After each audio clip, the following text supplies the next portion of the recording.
The region of Asia where countries like Pakistan, Bangladesh, Iran, and India exist was once a cradle of knowledge, literature, civilization, and economic prosperity.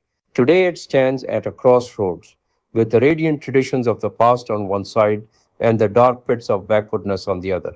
The soil of this region imparted wisdom and intellect to the world for centuries, but now the same region languishes under political instability, mutual hatred, and economic decline. The new generation of the present era, which we call Gen Z, is not only concerned about these deteriorating conditions, but is also caught in a state of deep anxiety. These are the young people who, equipped with the glitter of modern technology and the fruits of globalization, when they look around, are compelled to think, why has this vast region, rich in resources, fallen so far behind in the race of progress? And this is not an outdated thought, but rather the burning passion to achieve something that compels them to think this way.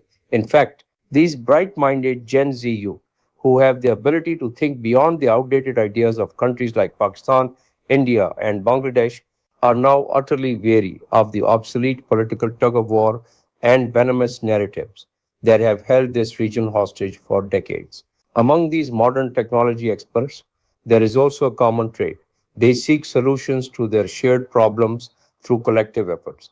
They believe the time has come to break the idols of ego and demolish the temples of hatred, erecting the foundation of a 21st century where mutual respect and protection of common interests are ensured, and instead of arbitrary decisions imposed by a particular group or class, true justice and rule of law prevail. Because if we still do not change our attitudes, not only will we fail to compete with the progress of the West, but we will also forfeit the battle for our own survival. The greatest obstacle in the path of this region's development is the threat of nuclear conflict, which could ignite at any time between two nuclear armed nations. This is no ordinary threat, but rather a sword dangling over humanity's neck, ready first to strike millions of people in this region.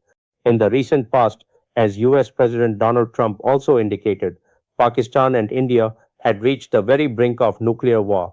If, God forbid, such a war had broken out, not only would this region have turned into smoldering ashes, but the entire world could not have escaped its horrific impact.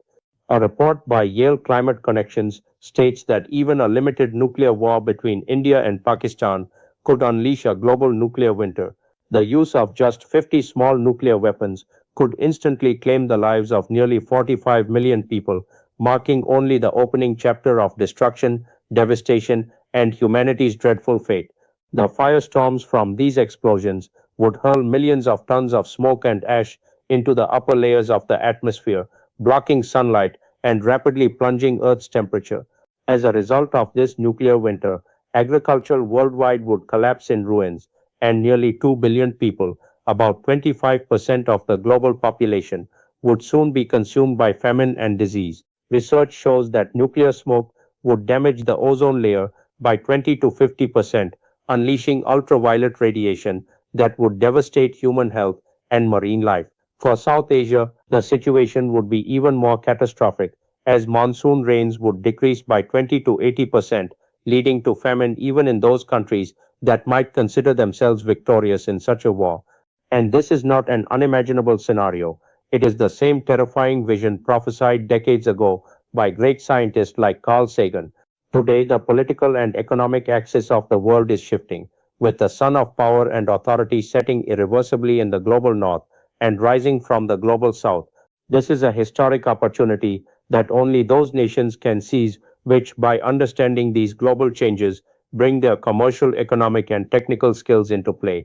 The youth of this region, including Pakistan, have this rare golden chance to improve the dire conditions of their homeland, where countless people are still forced into starvation. Gen Z's belief that problems should be solved on the basis of give and take and mutual interests is the master key to prosperity in this region. The youth of Bangladesh, India, and Pakistan today are bound together in a digital bond. They are aware of each other's abilities and know that if they work together, this region can become the world's greatest economic powerhouse.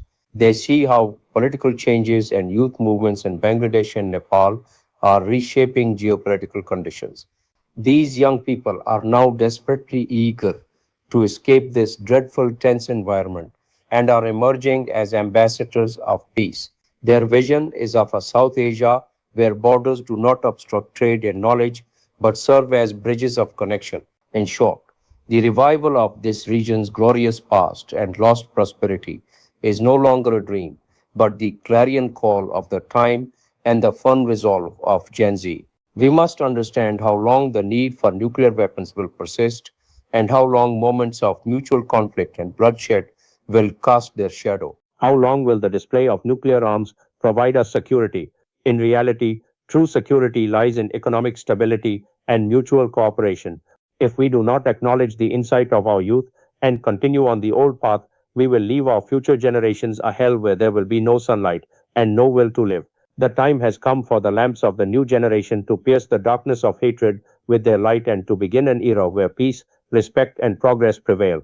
It is Gen Z's birthright to live in a safe and prosperous future, and it is our duty to give them a region free from the horrors of nuclear winter and blooming with economic spring. This is the dream of the people of this region, including the Pakistani nation, whose realization is now within reach. For this great purpose, we must bid farewell to the fossilized thinking of traditional politicians and set out on the path of prosperity and progress, built on love, brotherhood, and mutual interest. Otherwise, circumstances may reach a point where destruction and devastation become the inescapable destiny of this region's inhabitants.